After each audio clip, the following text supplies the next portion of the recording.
حضرت عمر بن عبدالعزیز بادشاہ تھے. آواز دی, گھر میں بیٹھے, بیٹی پانی کا پیالہ تو لاؤ. بیٹی خاموش ہو گئی. ساتھ والا کمرہ بیٹی کا. پھر آواز دی, بیٹے سن رہی ہو؟ کہ ابا جی سن رہی ہوں, پانی کا پیالہ دینا. بیٹی خاموش ہو گئی. تیسری آواز دی تو زوجہ پانی لے کے آ گئی. نے کہا حضور پانی. حضرت عمر بن عبدالعزیز کو غصہ آیا, کہنے لگے بچے کس لیے ہیں, وہ خود کیوں نہیں آئی؟ اب اتنی نافرمان ہو گئی ہے کہ ایک پیالہ پانی کا باپ کو نہیں دے سکتی, کیوں نہیں آئی؟ تو زوجہ کہنے لگی چلیں درگزر کریں. اس نے کہا ابا کو نہیں بتانا, پی لے. کیوں نہیں بتانا؟ بتاؤ کیوں نہیں آئی؟ میں نے اس کو پکارا تھا, تمہیں پکارتا تو تم آتی, تمہیں بتانا پڑے گا. جب بات ذرا آگے بڑھی تو ماں تھی نا, بات بیٹی کی تھی, تو اماں رو پڑی, آنکھوں میں آنسو آئے. کہا کیوں روئی ہو؟ کہنے لگی بیٹی کا پجامہ پھٹ گیا, دوسرا ہے نہیں, اور آپ لے کے بھی نہیں دیتے. کمرے میں بیٹھ کے تو پجامہ سی رہی ہے, تو کہہ رہی تھی ابا کو بتانا نا, انہیں تکلیف ہوگی. تو وہ اس کے پاس دوسرا ہوتا تو آ جاتی, ایک ہی تھا, تو اس لیے نہیں آئی. حضرت عمر بن عبدالعزیز اٹھے, سر سجدے میں رکھا, کہنے لگے یا اللہ تیرا شکر ہے, تو نے میرے بچوں کو بقدر ضرورت روزی عطا فرمائی ہے. یا اللہ تیرا شکر ہے. ایک روایت میں نے پڑھی, کلیجہ منہ کو آیا.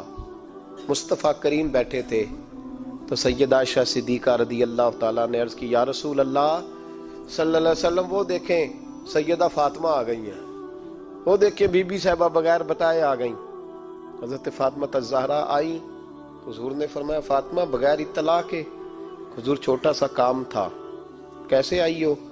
تو بی بی صاحبہ نے نا, عورتوں کا پلو ہوتا ہے نا چادر کا, پلو کھولا تو ایک روٹی بندھی ہوئی تھی, ایک روٹی چادر میں.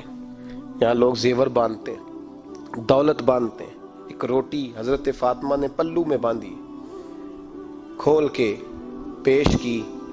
کہ بیٹے یہ کیا ہے؟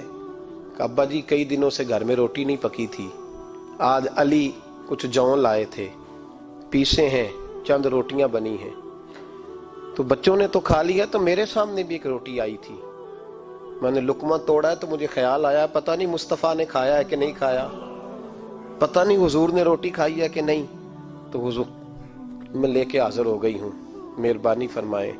تو فرمایا بیٹے بیٹھ جا. حضرت فاطمہ بھی بیٹھ گئی. سیدہ عائشہ کہتی حضور بھی بیٹھ گئے. فرمایا فاطمہ کتنے دنوں سے نہیں کھایا؟ عرض کی حضور 3 دن سے. فرمایا بیٹے میں نے 5 دن سے نہیں کھایا, آ جا. دونوں باپ بیٹی مل کے کھاتے ہیں. روٹی 2 حصوں میں حضور نے بانٹی. فرمایا چلا دی تو کھا, آدھی میں کھاتا ہوں.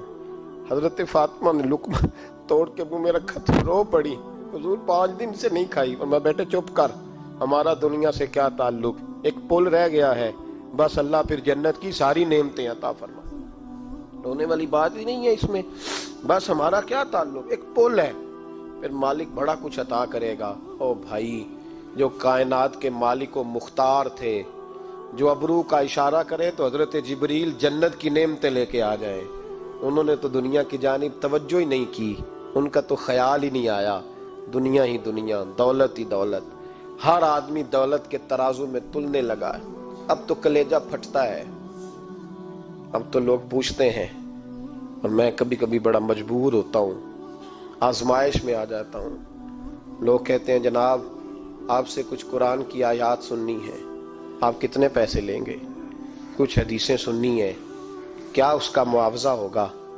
آپ سے اس نبی کا نام سننا ہے جس کا آپ کھاتے ہیں, جس کے نام پر آپ نے عزتیں لی ہیں, ان کا نام سننا ہے. آپ کا ریٹ کتنا, آپ کتنے میں بیچیں گے؟